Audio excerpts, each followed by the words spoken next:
C'était il y a 15 ans, presque jour pour jour. La ligne C partait pour la première fois depuis la gare Saint-Jean, avec une première mondiale, l'alimentation par le sol, l'APS. Un système révolutionnaire mais fragile, 15 ans sont passés et l'augmentation du trafic a eu raison du matériel. Nous avions prévu un tramway pour une fréquence de 5 à 6 minutes dans le cahier des charges. Et d'ici quelques mois, il va passer ici au Quinconce à 3 minutes. Donc vous avez bien compris qu'il va aller s'user 2 fois plus vite.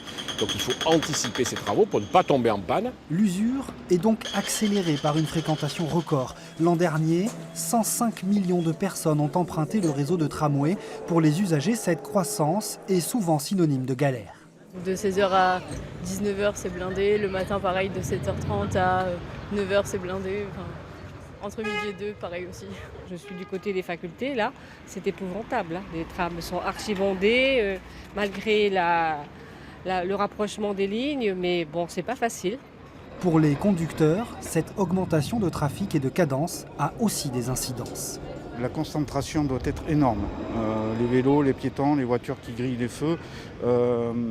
Il est évident que si en plus nous conduisons sous tension, parce qu'on a ce problème de temps à gérer où il faut être au taquet constamment, au bout d'un moment ça craque. La fameuse APS, 10 fois plus chère qu'une ligne aérienne classique, a-t-elle alors atteint ses limites? Pour les associations d'usagers, il va falloir imaginer l'extension du réseau différemment. Il faudra peut-être se poser la question sur les nouvelles extensions et sur certaines parties du réseau actuel. Si ça se justifie d'avoir de l'APS, est-ce qu'on ne devrait pas revenir sur certains endroits, sur la ligne aérienne de contact? Avec une hausse de presque 30% en 3 ans, aujourd'hui TBM est le réseau qui connaît la croissance la plus importante en France.